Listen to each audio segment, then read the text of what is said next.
A year ago, I spoke to you about a book that I was just in the process of completing that has come out in the interim, and I'd like to talk to you today about some of the controversies that book inspired. The book is called The Blank Slate, based on the popular idea that the human mind is a blank slate and that all of its structure comes from socialization, culture, parenting, experience. The blank slate was an influential idea in the 20th century. Here are a few quotes indicating that: man has no nature, from the historian Jose Ortega y Gasset; man has no instincts, from the anthropologist Ashley Montagu; the human brain is capable of a full range of behaviors and predisposed to none, from the late scientist Stephen Jay Gould. There are a number of reasons to doubt that the human mind is a blank slate, and some of them just come from common sense. As many people have told me over the years, anyone who's had more than one child knows that kids come into the world with certain temperaments and talents. It doesn't all come from the outside. Oh, and anyone who has both a child and a house pet has surely noticed that the child exposed to speech will acquire a human language, whereas the house pet won't, presumably because of some innate difference between them. And anyone who's ever been in a heterosexual relationship knows that the minds of men and the minds of women are not indistinguishable. There are also, I think, increasing results from the scientific study of humans that indeed were not born blank slates. One of them, from anthropology, is the study of human universals. If you've ever taken anthropology, you know that it's a kind of an occupational pleasure of anthropologists to show how exotic other cultures can be, and that there are places out there where supposedly everything is the opposite to the way it is here. But if you instead look at what is common to the world's cultures, you find that there is an enormously rich set of behaviors and emotions and ways of construing the world that can be found in all of the world's 6,000 odd cultures. The anthropologist Donald Brown has tried to list them all, and they range from aesthetics, affection, and age statuses, all the way down to weaning, weapons, weather, attempts to control the color white, and a worldview. Also, genetics and neuroscience are increasingly showing that the brain is intricately structured.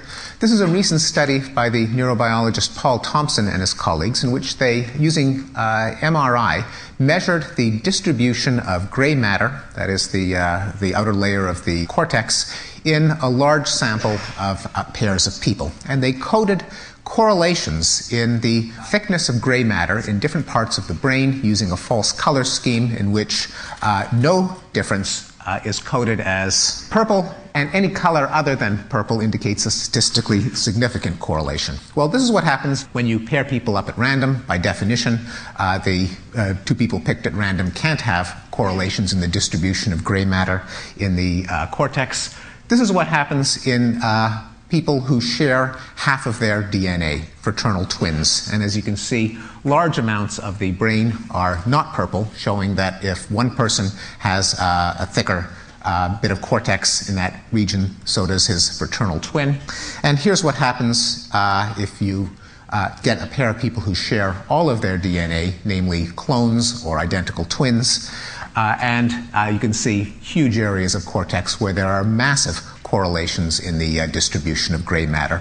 Now, these aren't just differences in anatomy, like the shape of your earlobes, but they have consequences in thought and behavior that are well illustrated in this famous cartoon by Charles Addams. Separated at birth, the Malafert twins meet accidentally. And as you can see, there are two inventors with identical contraptions in their lap meeting in the waiting room of a patent attorney. Now, the cartoon is not such an exaggeration, because studies of identical twins who were separated at birth and then tested in adulthood show that they have astonishing similarities. And this happens in every pair of identical twins separated at birth ever studied, much less so with fraternal twins separated at birth. My favorite example is of a pair of twins, one of whom was brought up as a Catholic in a Nazi family in Germany. The other was brought up in a Jewish family in Trinidad. When they walked into the lab in Minnesota, they were wearing identical navy blue shirts with epaulettes. Both of them liked to dip buttered toast in coffee. Both of them kept rubber bands around their wrists. Both of them flushed the toilet before using it as well as after. And both of them liked to surprise people by sneezing in crowded elevators to watch them jump. Now, the story might seem too good to be true, but when you administer batteries of psychological tests, you get the same results, namely identical twins separated at birth show quite astonishing similarities. Now, given both that common sense and scientific data are calling the doctrine of the blank slate into question, why should it have been such an appealing notion? Well, there are a number of political reasons why people have found it congenial. The foremost is that if we're blank slates, then by definition we are equal, because 0 equals 0 equals 0. But if something is written on the slate, then some people could have more of it than others, and according to this line of thinking, that would justify discrimination and inequality. Another political fear of human nature is that if we were blank slates, we can perfect mankind, the age-old dream of the perfectibility of our species, through social engineering, whereas if we're born with certain instincts, then perhaps some of them might condemn us to selfishness, prejudice, and violence. Well, in the book, I argue that these are, in fact, non sequiturs. And just to make a long story short, first of all, the concept of fairness is not the same as the concept of sameness. And so when Thomas Jefferson wrote in the Declaration of Independence, "We hold these truths to be self-evident, that all men are created equal," he did not mean we hold these truths to be self-evident that all men are clones. Rather, that all men are equal in terms of their rights, and that every person ought to be treated as an individual and not prejudged by the statistics of particular groups that they may belong to. Also, even if we were born with certain ignoble motives, they don't automatically lead to ignoble behavior.